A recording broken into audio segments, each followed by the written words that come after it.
hashtag feed for the night. Welcome to the Two Guys Show on the EdReach Network. We are at episode number 12 on November 12th, 2003. We have the great and innovative Don Wettrick with us. Hey.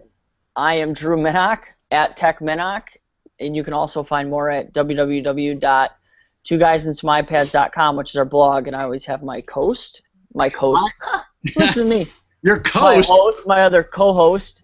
Jeez, Drew, I think you need another 5-hour energy like earlier. We're just gonna coast all the way through. We're just gonna coast. There we go. Show doesn't have a prayer now. Hi, I'm Brad Wade, also known as @TechBradWade. Thanks for joining us on the Two Guys Show tonight. We have Don Wettrick tonight, and we're thrilled to have him joining us. We're going to learn a lot of cool things here about a lot of cool things he's doing with his students and some of the adventures he's been on and some of the things he's going to be doing in the future. So Don, it's nice to have you. Thanks for joining us tonight. Thank you. Yes, thank you, Drew and Brad. Appreciate being on. Yeah, thanks for joining us on the EdReach Network, which gives educators a big voice. I don't know if I said that yet, but have to throw that in there and give a shout out to our network, the EdReach Network. And Don, you've had some amazing things happen since I met you. I mean, I'm sure I know you're doing amazing things before Podstock, but man, we first connected at Podstock, and it's just every time I turn around, you're doing something awesome. Well, a lot of it is my students are doing things that are awesome. So I got to give credit where credit's due, and I think one of my big appeals and pitch to people is you give some students a chance, and they may make you look better than what you are. We've provided some great opportunities for them, and they went with it and they ran with it. So in a lot of cases, it's the students doing some really cool stuff. Awesome. Hey Don, so for why don't we just reset things for the viewers? Why don't you tell us? We know you're in the Indianapolis area. Why don't you just kind of give us a quick for our audience and the people who are going to be listening to on our podcast later on iTunes? Why don't you just kind of tell us, introduce yourself, tell us basically what you do, and then just a quick little sentence or two about big picture for you. So I'm just outside of Indianapolis, Indiana. I'm at a school called Franklin. It's Franklin Community High School. It's a suburb of Indianapolis, and essentially, a couple years back, I always remember where I was sitting. I was listening to Dan Pink's TED Talk about freedom, autonomy, things of that nature, and all of a sudden this thought hit me, as it has for a lot of people that are doing whatever you want to call it, 20% time, Google model, whatever. And I said, man, wouldn't that be great if we had a class like that? That would be your 20% time instead of, So I tried it out, and at the time I taught a couple sections of English, and then I'm also a broadcasting teacher. And so I gave it a whirl, and it was successful for some, and it was just successful enough that I pitched the idea to have it as a class. And my school said no. And I went ahead and carried on like they had said yes, and so I formed some interesting partnerships with some really unique universities. And so once I said that I had a network, they said, oh, okay. So they gave it a shot, and some of the projects we worked on last year were groundbreaking. And then chief among them was, and the school was mostly supportive, and then I didn't know how big of a deal it was to my school, but over the summer, everybody in administration had to read Daniel Pink's book, that was The Drive.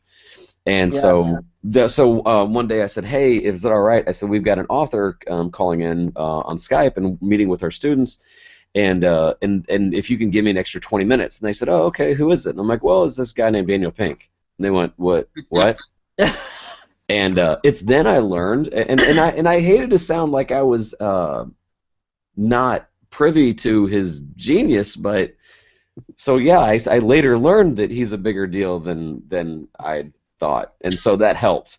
And so once I had his blessing and he had some buy-in, then other things took off, and then nothing breeds success like success. So some of my students liked some of the attention, and it went over well from there. And we've been doing project-based stuff, and that's just reaching. I mean, last year we were collaborating with a tech developer in Beijing, China, another just a tech startup in Seattle, Washington, and we started, a couple students started an Ed MOOC and gave that a whirl, which was interesting. We had students from I don't know, like 8 or 9 different countries, and just poof, kind of took off.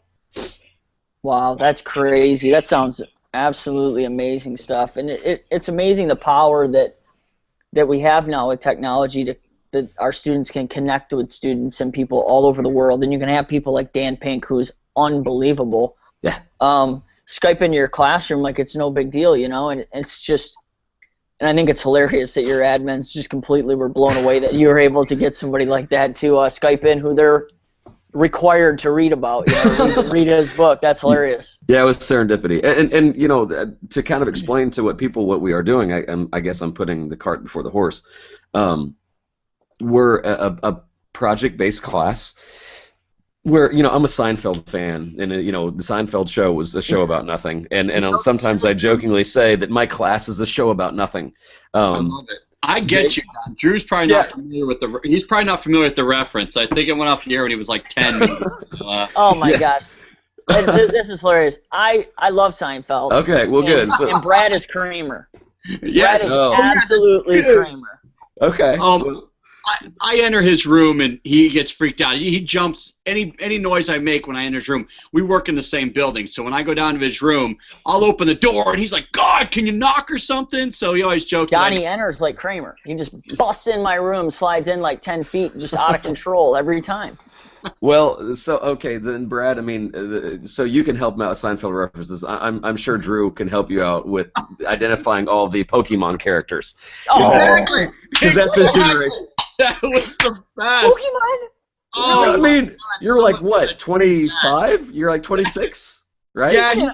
I wasn't a Pokemon fan. Dude, okay, I didn't it's play okay to Pokemon admit. cards. It's okay to admit. It's all right. Exactly. I mean, You know what? The other day, Don, he picked up his shirt like this and showed me Pikachu. It was so funny.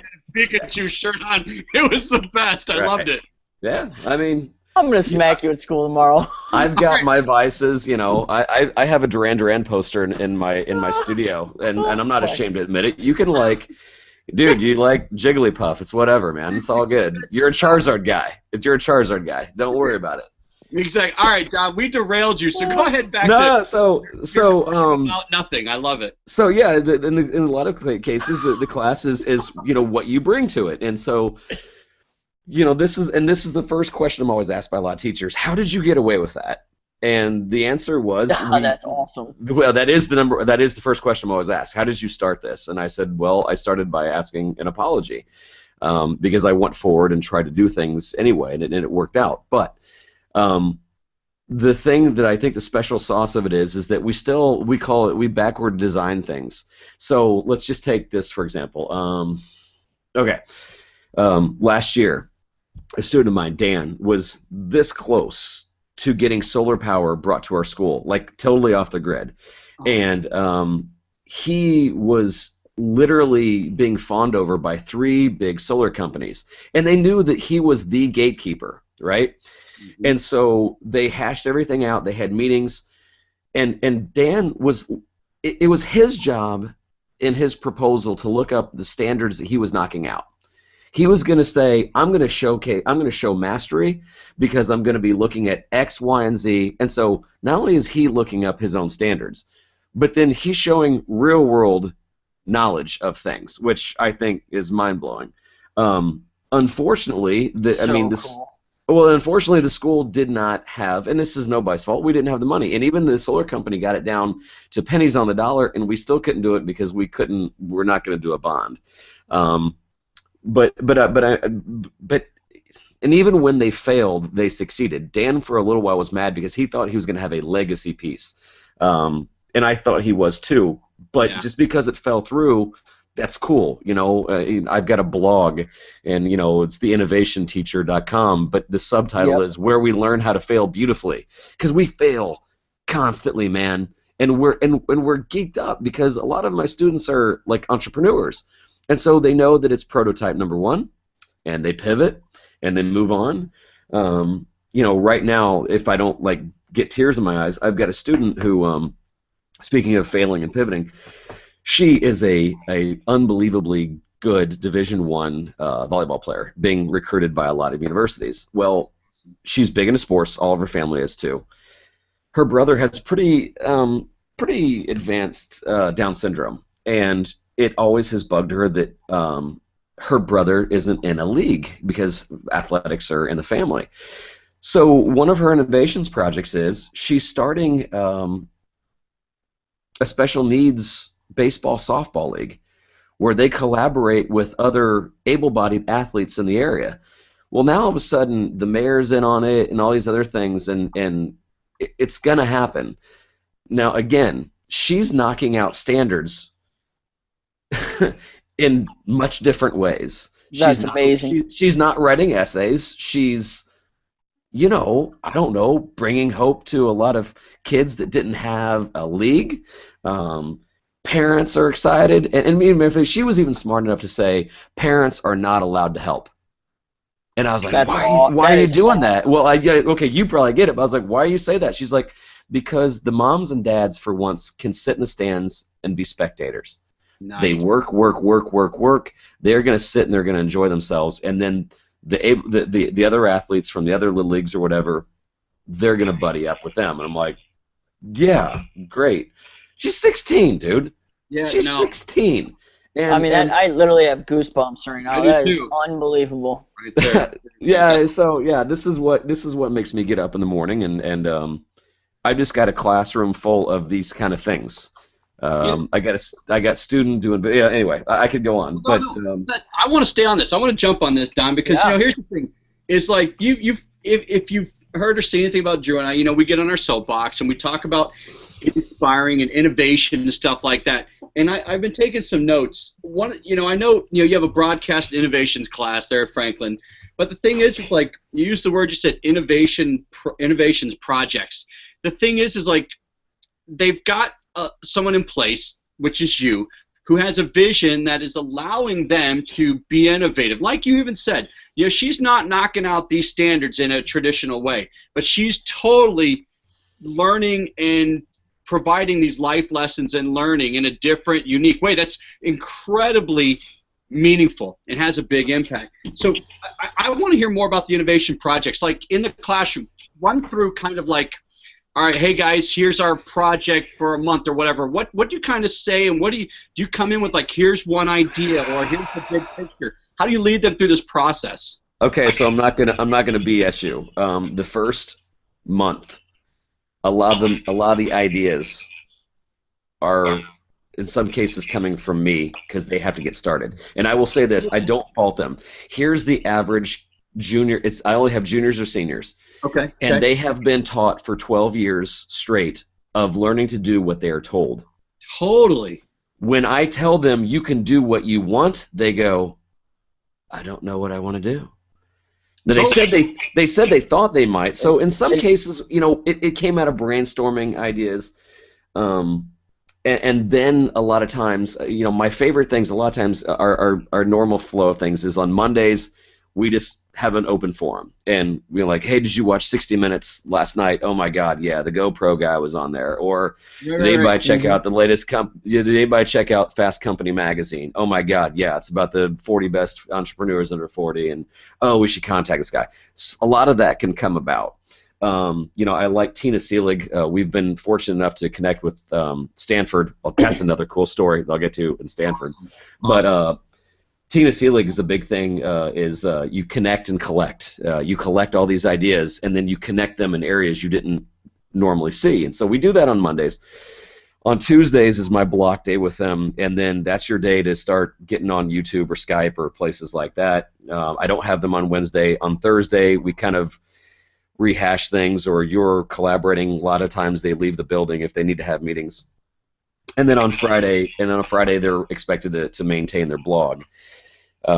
So one of our bigger projects right now, and I'm by no means playing favorites, but this one's just kind of blown up, is that Paige Woodard started a innovations project where she is tired of hearing about all the things that you shouldn't do on social media. One, because, okay, no, Brad, you're my age. One because, okay, so I know, and I'm not trying to be mean, Drew, but Brad will probably remember you remember the old Simpsons and like, hello, I'm actor Troy McClure. You might remember me from, and so those the training like videos you watch in school. Yes, absolutely. She got tired of that kind of thing. Like, God, she's like, we get it. Don't take pictures of your, don't Brett Favre on Twitter and stuff like that. Right. And so she's like, she's wanting to get a more. I'm sorry. She's wanting to get like an authentic voice out on Twitter, and so she like said, what should I do? And so I said, well, you should produce a video on all the things that Twitter can do. Yeah. So for right now, she's working on a top 10 list, and she's having weekly just 2-minute posts on, don't do this on Twitter. Don't retweet everything. Don't sit there and say, screw you, I hate my job, I hate my school, blah, blah, blah. Employers are watching. So she's going to get that stuff out of the way, but then what she's going to do is she's been networking with people like Eric Schettinger and Vicky Davis and some of these people, and that she's going to say, okay, here's what Twitter should do for you. Mm-hmm. And she's going to be training the trainer. She's more or less going to be marketing this to principals, superintendents, whatever, and saying, quit blocking Twitter. That's awesome. Yes, you can have students do things that are stupid, but here's her point. A car is really dangerous. Twitter is really dangerous. You train a kid how to drive a car, it's now a productive tool. You train a kid how to use Twitter, they grow their own digital brand. And Paige's digital brand has gone off the charts lately. It's nuts. Matter of fact, sorry. That is so cool. I'm so monologuing. I'm sorry. So with this project, so a professor at Harvard. I'm sorry. Wow. Sorry. You can cut that out. A professor at Stanford. They don't like that. Sees what she's doing, and and his name is Howard Rheingold. Huge icon in ed tech stuff. Well, he had contacted me that summer and said, "Hey, how's Google Glass going?" And I said, "Well, the kids haven't gotten a hold of it yet. Call me again in August." Well, in September, all of a sudden, Paige says, "Hey, this guy named Howard Rheingold called me," and I'm like, and me being like, "Yeah, I know, he knows me," kind of thing. And so I emailed Howard. And I'm like, "Hey, thanks for reaching out to my student." He goes, "Oh, I didn't know that was your student. I just saw her trending on Twitter." Woo, that is awesome. Oh my! And I'm like, "What?" He says, "Yeah, she's kind of." Dude, he's like, well, he didn't say dude, he's much cooler than that, but he more or less said, he's like, I love what she's doing. He says, matter of fact, Don, I like the whole innovations model. Why don't you guys come out here and present to the university? Oh, nice. I'm like, when do you want me to come? And honestly, within 8 days, we were down there. That's awesome. Yeah. Yeah, you were busy to start the school year. You were all over the place. Oh my gosh, it's gotten nuts lately. Just because I hate saying no. I know, it's hard. It's just because I mean, okay, so like I have 3 kids of my own who are everything to me, and maybe I have this dad complex. But anytime somebody says I've got a really cool opportunity for your students, okay, I'm in. You know. When they said, "Hey, do you want to come out to Stanford?" and the best thing is my wife. I mean, I'm like, "Hey, honey, can I, spend money on a ticket that's 8 days away, so you know about that?" And she's like, "Yeah, go ahead." And she gets me, and she's supportive, so that's awesome. I hear your wife's really cool, and she's really nice. Dude. Yeah, it's what we hear. That's the rumor. Yeah, I hear she's pretty awesome. She's way out of my league. Way out of my league. I saw her. You're right. No. Yeah. Yeah. She was one of those. She was one of those rare girls. We met in high school, and she was one of those rare girls that didn't like tough guy. She liked short, stocky, funny guy. Who? Sweet. Yeah. That's cool. Yeah. I mean, it worked out, dude. Sometimes nice guys finish all right, So she didn't. She knew what she was getting into, She's taller than me. She's more attractive than me. She's smarter than me, and all that. You know what all that points to? I won. Yes, you did. I won. So yeah. So anyway, great supportive wife, and she gets on this, and so I'm really happy with where it's going. And let's see other projects. I've got another student who is growing his own digital brand because he does video game review shows that aren't your classic gameplay stuff. Is he a YouTuber? Amazing. Is he a is. YouTuber? What's it called? What's his YouTube name? Okay, it's some German thing that he made up that's bizarre. But if you look up dual controllers, Dual controllers. And then his Twitter is at Dylan Listener, DYLANLISTNER. The kid is among my favorite. He's the nicest kid in the world. Matter of fact, not trying to plug, but I just did a radio or a podcast with him about how he has used YouTube as a teacher more than his teacher, and his teacher is Don Wettrick. So, because he's learned more advanced video editing techniques than I'll ever be able to teach him, because, you know, if you watch YouTube, there's a tutorial for everything. So we had this great podcast on, you know, quit trying to block YouTube. It's a gift, and it is. And that's one of the funny things is, you know, everyone, I feel like there's so many people out there, it's like, well, he went on YouTube to research this or this and that, and how that's cheating, or how, you know, people looking things up like that, it's cheating, you know. It's like, cheating? It's called collaborating, bro. Yeah, right? If I can't give you the answer, why am I going to stop you or block you from going and find it from someone who has it? That's the power of being connected. That's the power of YouTube and Twitter and those things, you know? And it doesn't make any sense to all these schools that have these things blocked. I think, like Kevin Honeycutt, he always jokes, you know, he loves those school districts that they have a Facebook page, but then they block Facebook in their schools. It's like, doesn't even make sense, you know what I mean? Yeah. So, I mean, I have another story to share with you on that one. For those of you who just joined us on the Two Guys Show, we're with Don Wettrick from Franklin Community High School in the Indianapolis area, getting some great information on his innovations project with the students and a lot of great stories. Just want to jump. Pokemon references. Pokemon, Kramer. Sorry. Honestly, twice. Dude, seriously, twice. I love it. I love it. You know, it's. You I know, will have you know that I've been getting text messages laughing at me since. Yeah, this I know. happened. Hey, Don, you know what? He's got a little figurine on his desk. It's Jigglypuff. I swear to God. It's so funny. I'll tweet a picture of it tomorrow, everybody. Okay, thank you. Exactly. So, hey, talking about back to YouTube and using it as a tutorial. Mm-hmm. So, you know, Drew, you know Michael Midvinsky, maybe Don. Michael Midvinsky, he's in our local area. He's doing some awesome stuff with music and augmented reality. His daughter's in my class, and she came up to me this morning. We were talking about something, and she goes, you know, I went on YouTube, and I was working more on doing partial sums. She said, I know the way you taught me, but the way this guy taught me, I understood a little better. I'm like, that is so awesome. Yeah. I mean, like, I mean, she's, okay, I teach third grade. She's 8 years old. She's 8 years old and went on YouTube to get a tutorial on partial sums because we just finished that up. And, you know, I taught it the way I teach it, and it worked for some. And, I mean, everybody got an idea.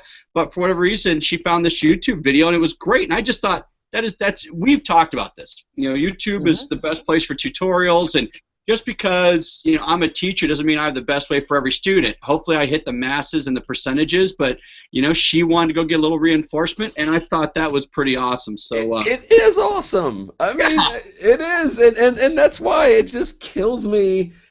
Okay, so you get it, and obviously a lot of people listening to your show, they get it. Right. If you can help lead the masses and say, matter of fact, I was at a conference once, and it was Anthony Salcido. He's the vice president of Microsoft Education. He gets up, takes the stand, or takes the podium and says, quite frankly, students are learning without you, and that's okay. And there's this quiet hush because there were some egos. There were some egos in check, and then some people are like, well, and I've even said, you know, I've heard some people are like, is Google replacing teaching? Who the heck cares? They're coming to us for support if they need it. If they can learn things on their own, shouldn't we want to encourage them to be self-directed learners anyway? Huh? Yeah? Isn't that like part of our goal is to get them more self-sufficient and to learn things on their own? And let me tell you, if someone's reaching out and trying to learn something and they're that passionate about it, isn't that our goal? Is to create lifelong learners and the love of learning and things like that? Is that not our job? Sure it is, bro. And that's it. You know, I think I get asked a lot, hey, you know, you teach kind of technology and you teach a lot of broadcasting stuff. How do you keep up with all of it? And the answer is I don't. My students do. My students do. And if there's an update, you know, when you go from Final Cut 7 to 10, A, there's YouTube tutorials, and B, it's okay that my students are ahead of me. I like it. Oh, If they're passionate about it, I have got 3 children. I stay up on a lot of things, but not everything. And if they're, like you said, it's passion-based. And if they're like, oh, Mr. Wettrick, look what I just learned on a new After Effect. Look at this new, 3D animation I just did. Am I going to be jealous that they're better than me? No. I'm going to be flipping over happy that Absolutely. they're making themselves look good. They're making the school look good. And it's all because we provided them some freedom and say, good for you, man. You keep learning.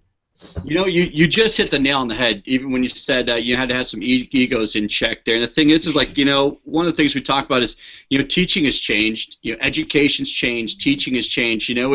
It's done. It's not like how when we grew up, I mean, it's... Which is a long time ago, apparently.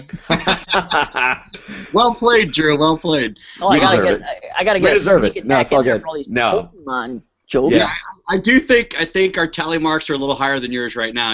Hey, we're only 28 minutes in, buddy. This is a long show. we're in a lot longer than you are years of age, but so anyways, so the thing is, we talk about how teaching has changed, and I've been doing this. I'm on 14 years, so I've been doing it for a little bit, and I've seen it change. And one thing we talk about is you have to embrace the change, and you have to take a total paradigm shift, really, about as far as what our roles now are, our responsibilities, and something Drew, one thing he says a lot on his soapbox is learners learning how to learn and want to learn and get that desire, and we're now becoming more like a conduit or a medium, directing, helping, supporting, like you mentioned just a minute ago, Don. Hey, I'd love to just say, hey, I can teach you everything. I'm the best. Really, I'm not. I hope I can lead you down the right path. I can inspire you to go, do more on your own, get passionate about it, and then come back when you have roadblocks. But I also want to help you know how to handle those roadblocks, whether it's through collaboration or technology or whatever. So, the face of teaching has changed, and like you said, people watching our show and yourself, we're the early adopters, we're the innovators, we understand, we want to do this. Now, the nice thing is through technology, we're getting a louder voice, we're reaching more people, and we're hopefully pushing that and hopefully getting behind that wave of change and hopefully making things happen with the masses, and hopefully in the near future. I agree, man. That's the whole goal. Especially, you're dealing with high school kids, which a lot of times, they've been through the system of where it's, they have to sit and they have to listen to the teacher, and they really don't have a voice in what they're learning or anything like that. So when you get them, it's kind of like you said earlier, they're almost shocked that they have a choice on what they want to do, Yeah. To where it takes a while to where it's kind of the way that you want it to be. And that's just one of the main things that we have to teach our kids in elementary school. It's just, for me anyway, it's about getting that passion for learning and things like that. Because if we burn that out at the age that we have our kids, man, we're in trouble. Yeah. Yeah, and I've seen both sides. I taught middle school for 10 years first. And, Bless you. And that's, yeah, and I liked it. And there's a part of me that misses it because, some of that love starts to go away. And if you have really passionate teachers and set them free, then you can continue that. And if you start shoving things down their throat, then that's that's the death march. Yes. But despite that, there's I keep hammering home. There's never been a better time to be a student, and self-promotion is where it's at. You can learn so much. You can showcase so much. Case in point. So when I was lucky enough to go to the Netherlands and do some presenting about the future of technology and education, blah blah blah, this and that. But there I met a guy, and he was a really nice guy, and his daughter started when she was 12, blogging about makeup secrets. How to get a certain look and everything else, and it was cute. It was nothing too over the top. It was she was 12 years old. Yeah. And so Right. So that got a big following, and then all of a sudden her dad says, he bought her a DSLR and bought a green screen. All of a sudden she started vlogging once a week. Vlogging, I love it. Started getting subscribers, then started getting a lot of subscribers, then started making about $150 a month on YouTube partnerships. Yep. And then Dad was like, they're liking all your makeup secrets, but a lot of people were complaining that makeup was too expensive in the Netherlands. So Dad's like, maybe you can buy in bulk from China. Girl is making bank because she is an expert to a lot of girls in the Netherlands. Yep. And how old is she now? 16. Awesome. That is so cool. Could that have existed 5 years ago? No. Could I have gotten to talk to Daniel Pink 5 years ago? No. Right. Would we have gotten an invitation to go out to Stanford 5 years ago? No. There has never been a better time to be a student. You control your own destiny. The money that is being hemorrhaged out of YouTube is outstanding. TV is dying, and I'm a broadcasting teacher. Right. We're excited because no longer do you have to buddy up and partner up with major labels and major networks. Right. You know, the Toby Turners of the world have gotten picked up by Nickelodeon because their network is so huge. And even though I don't like Smosh or some of the other things that I just can't get as a 41-year-old, I applaud. Drew would get it, but you know. Hey, I know Toby Turner. I want to toe two toes. I mean, hey, I'm a correct rant junkie. I love that. So the other night, Grant was eating nuggets and biscuits, and he was like, "Wait a second, biscuit." No, anyway, my kids love him. As obnoxious as he is, my kids love him. But I mean, my kids love him too. It's great. I mean, now more than ever, a 16-year-old kid can have their own digital brand. They can make money from in their room. Yep. That gives a lot of my students hope. Right now, I've got a girl in my broadcasting class. She's got 3,000 followers. I mean, it's a start, and it's a heck of a start. It's more.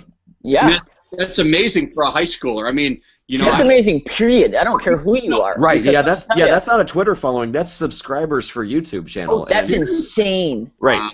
Right. And so she sees, and the thing is, she has found her market. And I'm not belittling it because, you know, some of our kids, I've got some kids that do video work that you wouldn't, you're like, no, a high school student didn't do that. I'm like, yeah, they did. But hers is, she goes and she does beauty secrets. She goes to, like, Goodwill and, you know, shows what you can get for $20 and that kind of stuff, and it explodes. And she's got her own network. Who cares what everybody else thinks? She has got her network. Yeah, and so because, you know, and of course you're going to have some people like, you know, hating on it, like it's not that good. Haters are going to hate. Her niche market is her. Haters are going to hate. There you go. Period. Yeah. It doesn't matter. Yep. Yeah. So she's growing her own digital brand. I get excited about that. So how can you not get excited about that? I mean, that has just got to fuel your fire even more. You know, I mean, it's such an awesome job to go in and work with these kids in this type of platform. But when they start getting, you know, when they start seeing it, it just fuels their fire, which fuels. I mean, it just, oh my gosh. I just want them to buy me a sandwich when they're really successful. Yeah, exactly. That's not that much, Sass. I love free food. I love it. For those buy me a sandwich. For those who just joined us on the Two Guys Show on the Network, we're with Don Wettrick from Franklin Community High School out in the Indianapolis area. Don, I know Drew knows you really well. I know you. Gone through your bios, read a bunch of stuff. There's so many cool things we could talk about, but I love that we're still focused on your students and so much. I can hear the passion in your voice, and what I really love is I can tell that you want your students to be successful. That's the payback. You get pride in their success, and even no matter how big or small, if they have that accomplishment, that sense of accomplishment from their innovations project, I can tell you feel it, and you're truly genuine about how they're successful. I can see it in your eyes. You're talking about your 16-year-old, student, 17-year-old. Look at this. This is great. Own brand. That's what we need more of. We need more educators who get passionate about the students. It's interesting because Drew and I had a meeting not long ago with somebody, a high school teacher, and he said something very, very profound. And I just talked to my high school student about this today. He said elementary teachers get into education for the students. High school teachers sometimes get in it because their passion for the content. They had somebody in their life in high school or college say, I love government. I want to go teach government. I love calculus. I want to go teach calculus. He said, now this is for him at least. He said, now I'm getting to where I'm doing it more for the students. Not because I love government. I do it because I want them to have that love of learning about whatever I'm teaching. And I see you have the love and the passion for your students being successful and innovative. and making a difference and trying and failing and learning from their failures, and that's very refreshing. So I want to hear more about just all the success in your students. I'd love to be in your class. I think some of it is that, like, I didn't live in a time where we had the term ADD. I get bored. I mean, I think some of my driving force is the fact that, like, if I don't like what we're doing, and not like that, but I think one of the other things I love is that I don't know the answer to my class. That is awesome. I taught a traditional class, and I don't like it when I know the answer ahead of time. And I'm not dissing on any other discipline that's what you're going for, but a lot of times, we start off with a driving question like, how can I start a baseball league for my brother? I don't know. Let's try to find out. Right. That's what's fun to me. Like, I'm going to work and I'm having fun. And let's see. So other projects. Okay, I'm really excited about this one. Actually, I'm excited about all of them. Sounds like it. So this is also gonna light up too. Two of my students, Dan and Grace, they wanted to know how hard is it to self-publish. It's a sexy thing to do, self-publishing, and so the thing that you have to do in this class is you have to collaborate with outside experts, and so they collaborated with a guy that was already self-published. And then they thought, well, I don't want to write a book myself. And then they thought their marketing entrepreneurial minds took over. And so they went to all the grade schools and the middle school and the high school, and they collaborated on a book that was basically about a baby bird leaving a nest. And then they have writing samples from kindergarten, 1st, 2nd, 3rd, 4th, 5th, all the way through 12th grade, going with this pattern. So it's going to be about 80 pages long. They're getting the proofs on it tomorrow. And then they're going to publish the rest of this thing out and then market it. Will it make money? I don't know. But we even thought it's a heck of a lot better, and I'm not dissing on people that sell candles or anything, but you get those like, hey, would you like to buy my peanut butter brittle? And you're like, I guess, how much? $35. And you're like, exactly. Oh. We might be able to publish a book. The publishing costs are about $4 for the book. Sell it for $10. We have a fundraiser. And a fundraiser that they're not going to eat like, this is $35 peanut brittle. Really. Right. They're going to buy this book and say, my son's in a book. And then my two students are like, we could go into the consulting business on how to write a book. Yep. Bam! I mean, yes, that's a win. And I just think that's so cool. I mean, it's... Isn't it amazing the power that you see behind their learning and their drive when they get to have the choice and take ownership of it? Yes. I mean, it's them that are coming up with these things, and these ideas and going after it, and that's why they're so passionate about it. It's not because you're giving them the idea or it's just some curriculum that's out there that say you have to follow these rules, And I think that's why they're so passionate about it, and it's been so successful. Well, and credit where credit's due, my school has allowed this crazy idea. Yes. To go with it, because we had to get creative with how we titled it. It still had to be a state-approved course, so we took an existing course title, tweaked it, to make it our own. And so really the first innovations project we ever did was convincing and tweaking an existing course title, and that was innovation number one. That was brilliant, because the thing is Don, and Drew and I talk about this all the time, is we have a lot of requirements, and so what we have to do is get creative on how we teach now, how we still have to cover some of the benchmarks, but yet I don't want to do it by copying a worksheet. I want to do it by putting the engagement on the student. Whether it's project based or flip class or whatever. I think, like I mentioned earlier, it's got to be a mind shift and a paradigm shift on the teaching side. But support's got to come from the top too. You have to have support in your building, because you can be a rebel, but you might have to ask forgiveness afterwards. And hey, it may not work out well for everybody, but you got to dip your toe in the water. And as Brad Gustafson said last week, he dipped his toe in the water and then he ran back and did a full off cannonball right in. So sometimes you take the chance and see where it goes. Well, two things that I think are near and dear to my heart as well. Matter of fact, I just got this idea in my head, and I just blogged about it 2 hours ago. I like using sports metaphors. And the big thing about having a program like this, and really it's also about sustainability, is humility.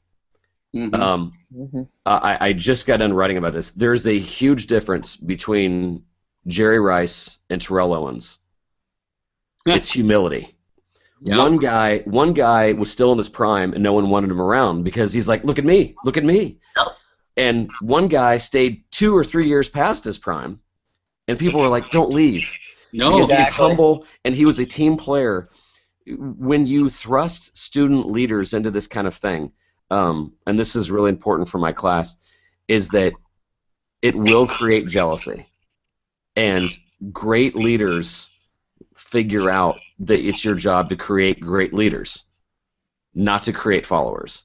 And Yes. It's something that I've been really trying to work on, is that some of the successes come fast and furious for some of these kids, and then you're like, okay, dial it back.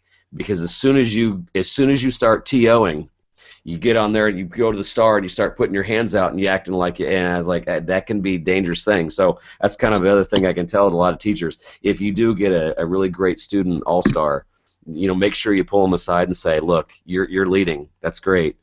Keep it humble. My hero is Peyton Manning. I'm sad to see the guy in orange now, but yeah, no kidding. Oh, Hey, who won? Who won Yeah. when you guys played? well, yeah, no, but look what's happened since Reggie Wayne went out. Anyway, but when Peyton after the game, he doesn't go, yeah, I scored a lot of touchdowns. He gives credit to the offensive line. He gives credit where credit's due, and so that's one thing that I'm always cognizant of.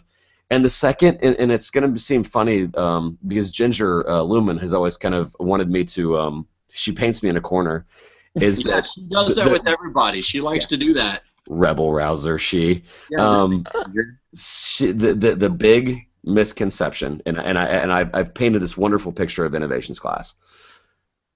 The biggest misconception is that it's a magic bullet, and it's not. I dare say that an innovations type model works for about 20% of the student body.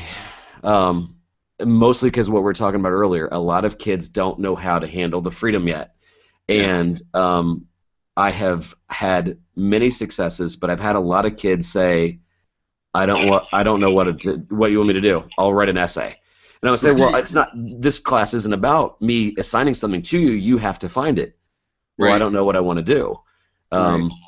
There's been a lot of talk on if we gave more 20% time, or if we had for every class or for every student. Be careful what you wish for. Not Yeah, everyone can handle it. Yeah. Well, freedom is a heck of a thing. I remember 5 years ago I had the luxury of spending time with a guy in the summertime.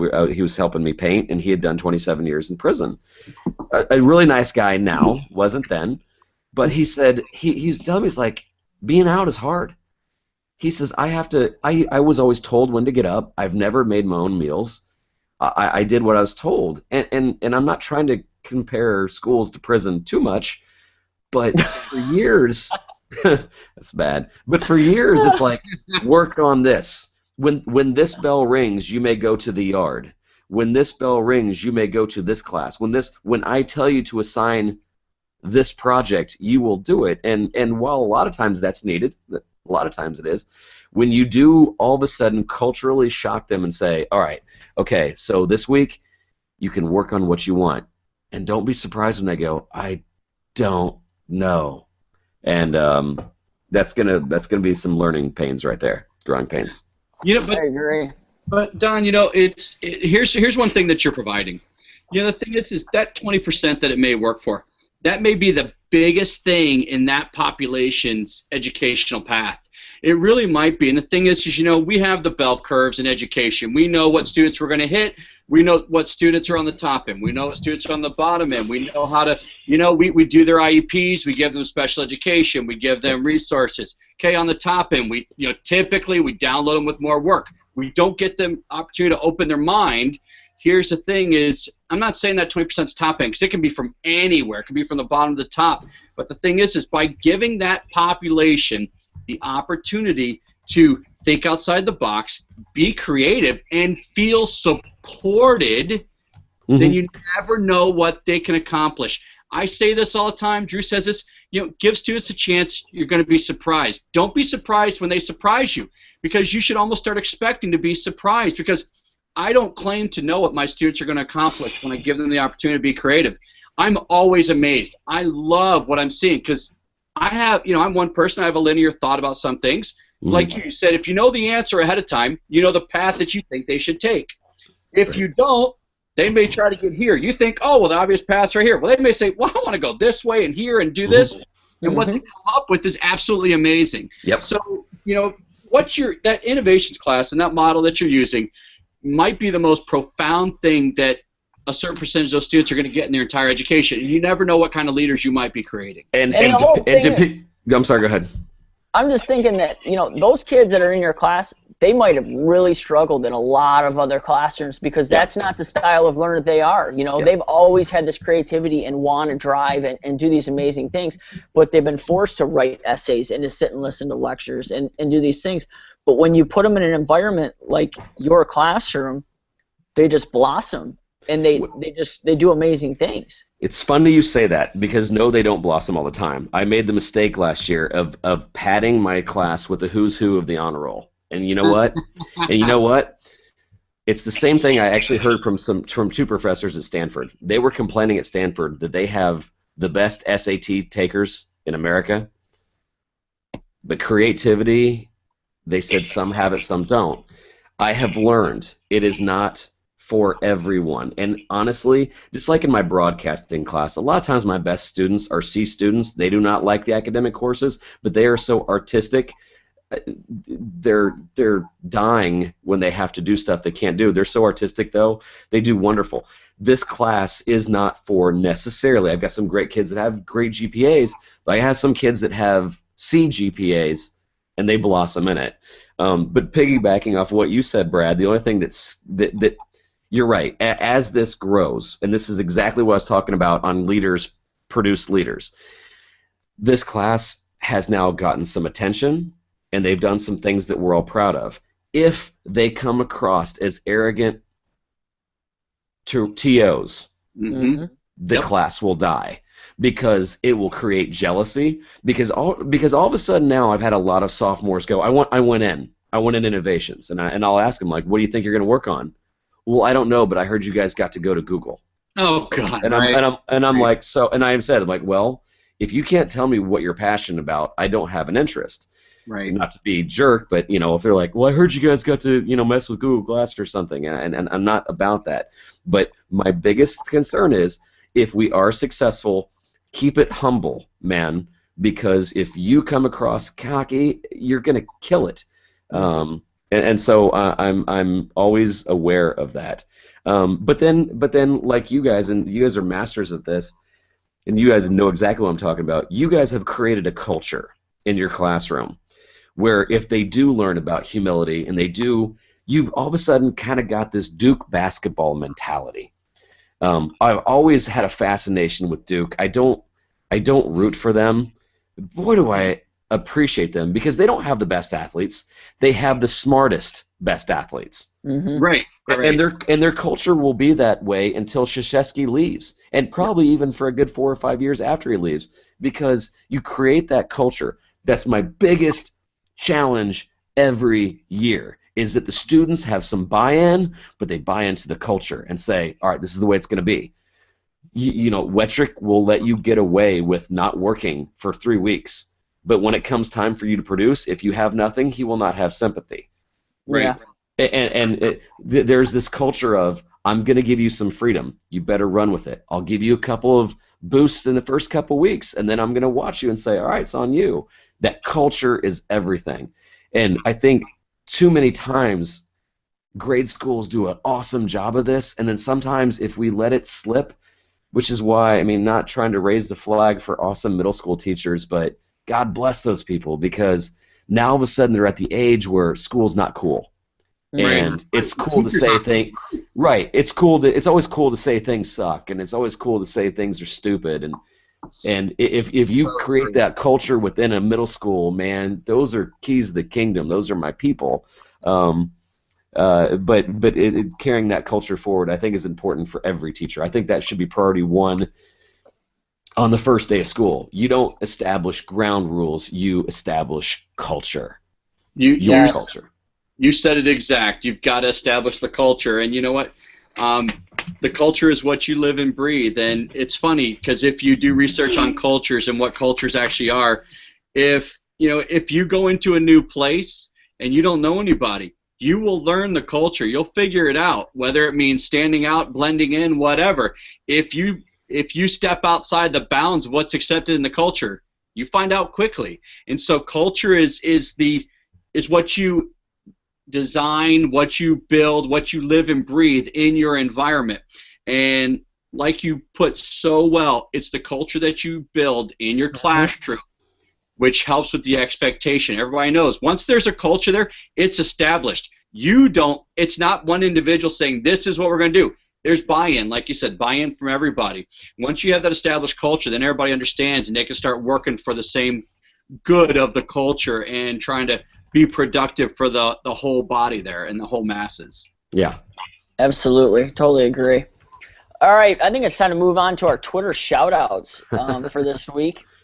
So usually we let our guests go ahead and start off with their Twitter shout-outs, and just kind of a couple people they'd like to recognize on Twitter, which it's always hard to do because there's so many amazing people that we interact with on a weekly and daily basis. But just pick a few people, Don, that you'd like to give a shout-out to. One person I've met with here recently that's blowing my mind, he's kind of leading the open source movement, open source learning movement, is David Preston.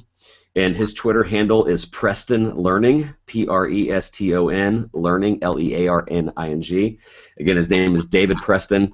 The guy is a rock star, and why he doesn't have 50,000 followers yet, I don't know. But he's one of those diamonds in the rough.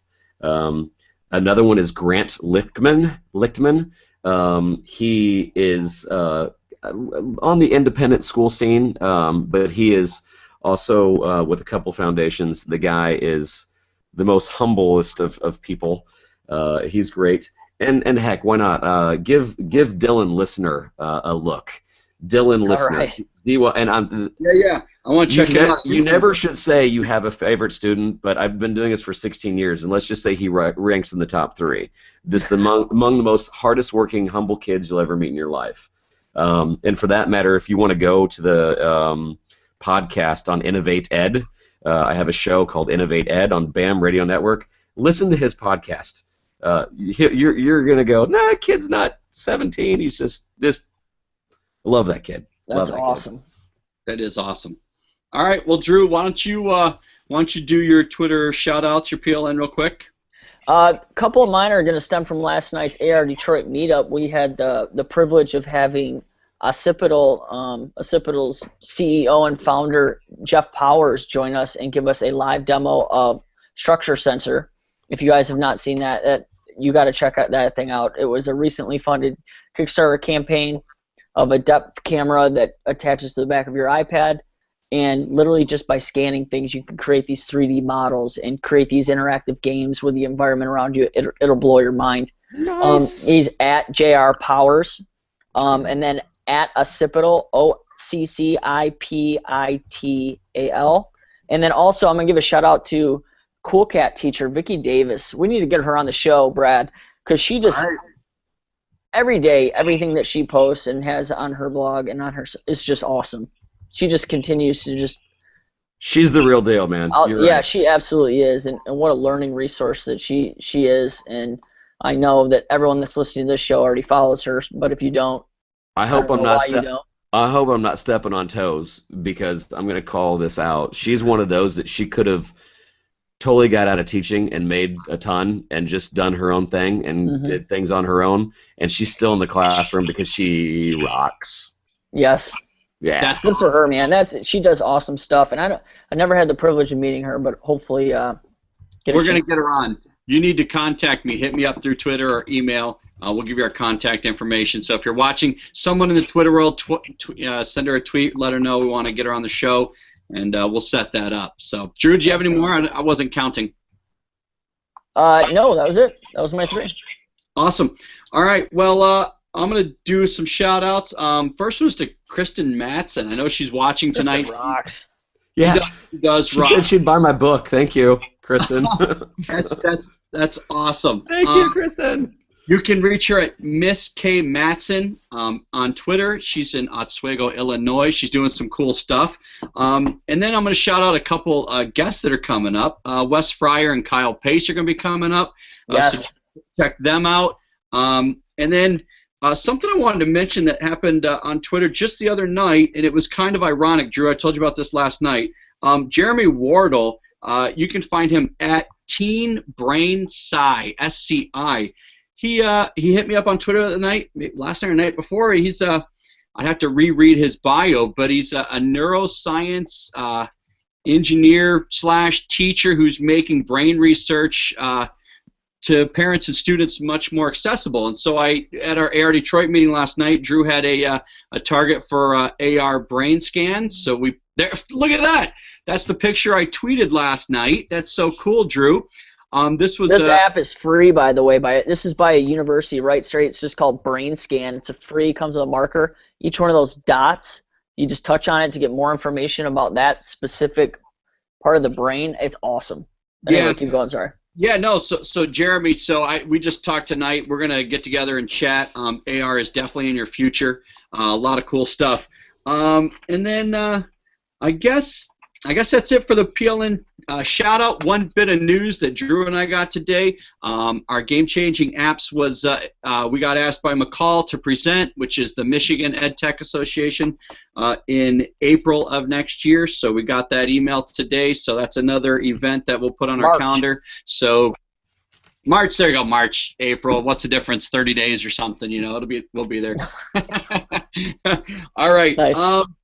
That's it. And then let's get to my favorite part of the show. And I know Don's kind of with me on this. He's kind of an audiophile. He likes music and stuff, and it's kind of part of his job. That's why he's in there. So my favorite part of the show is where we get to talk about what's on our playlist.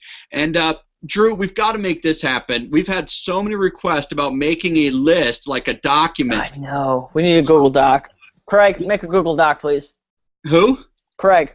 Oh, Craig, yeah. Craig just make a Google Doc. Craig, can you get on that for us? Craig's like, I'm telling you. Thanks, Craig. Seriously, he's like, we asked something, he's on it, which is sweet. So actually, shout out to Craig again for always being absolutely stuff like that. So, all right, so who's going to go first? I go last because I like to do that and then wrap it up. So, Don, why don't you go first because I know what Drew's going to say. I hear it every week. Can we just say that Brad was completely unprepared for the segment today, and I was prepared with my songs, but Brad was not. So go ahead. I told Drew that to make him feel good. I had like 20 over here. All right, just kidding. You're a liar. Go ahead. What do you?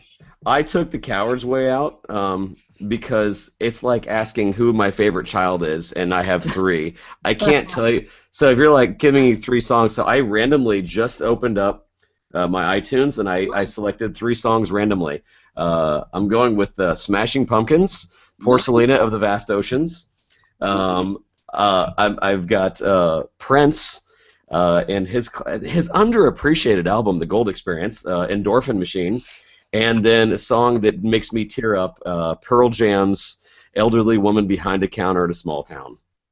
Nice. Oh my gosh, I love that song. That is the first time that one has been mentioned on the show. Just going to tell you that. That's right on. So that's a first. Love Pearl Jam. Love it. Awesome. Well, yeah, I remember when Pearl Jam and the whole grunge and everything, Nirvana all came out. We were, sophomores in college, I think. Was that 1984?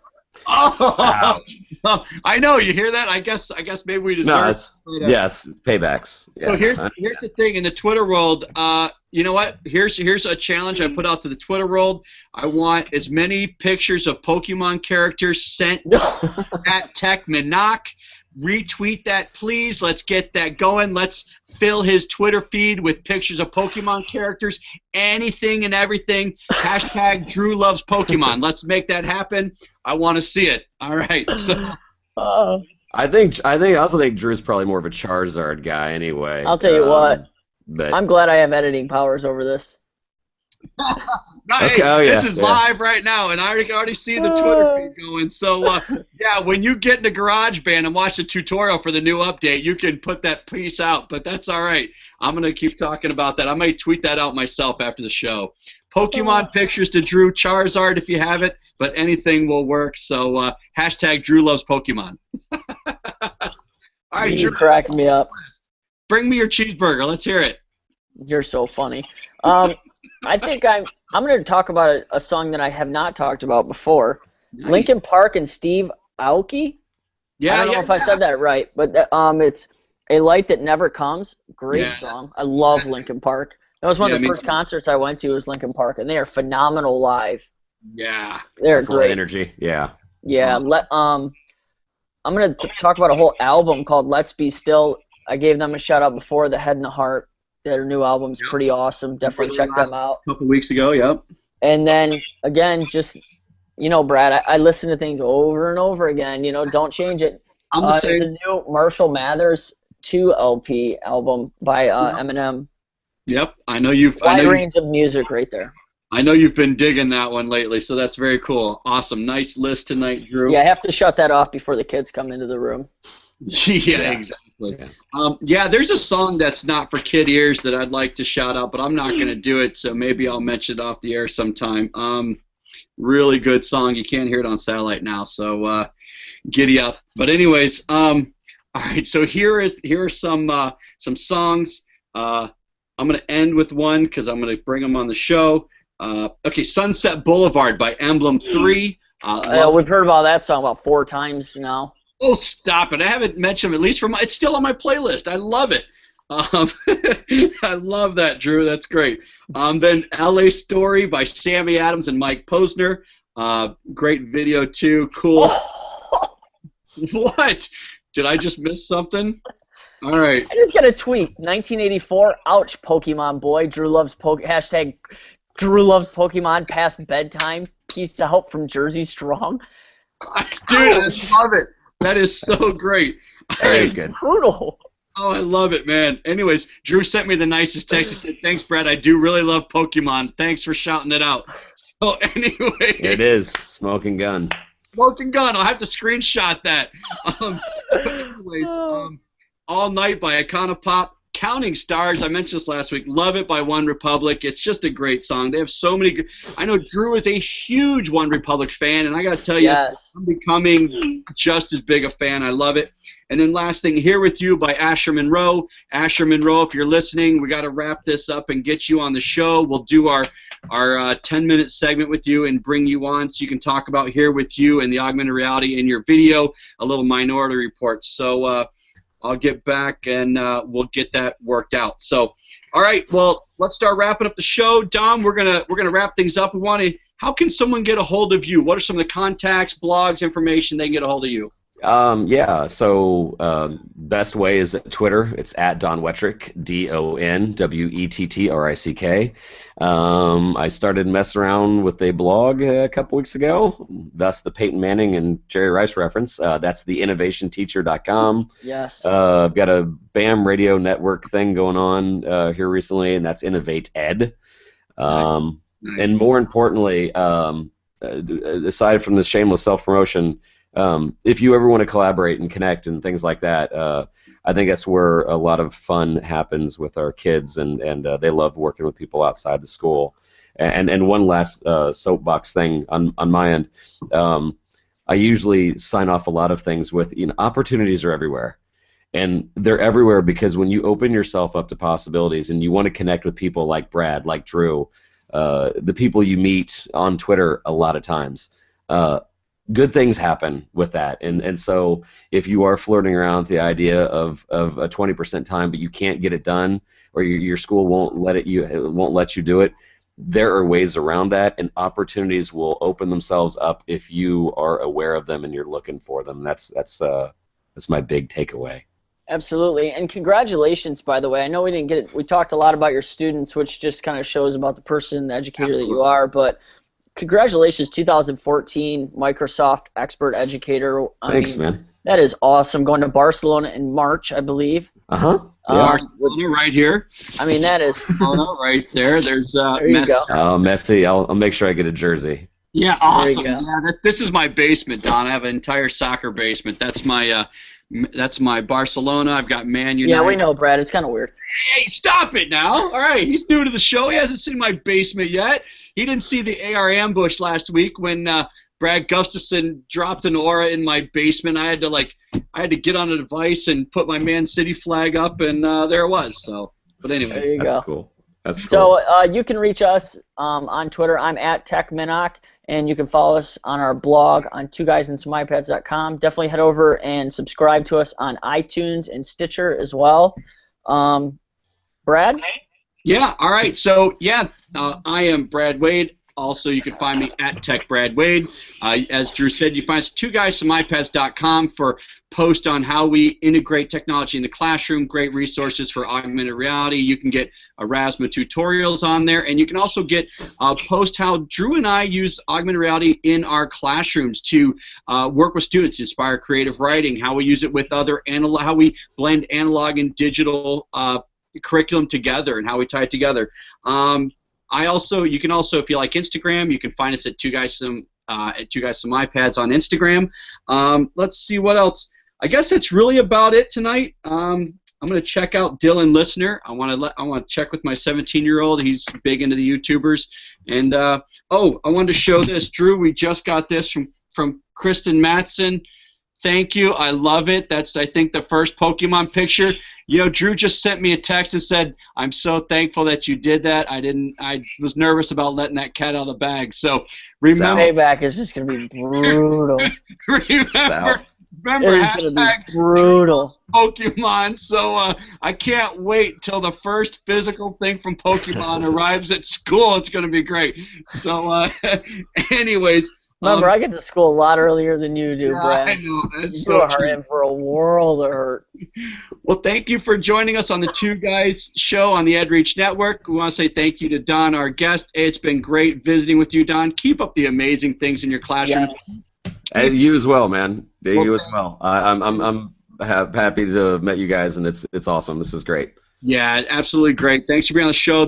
We'll continue to collaborate and connect and check in with each other. So. All right, well, I'm going to sign off for the Two Guys show. Thanks for joining us. Stay connected, my friends. All right, thanks, Don. Thanks, everybody. See you guys.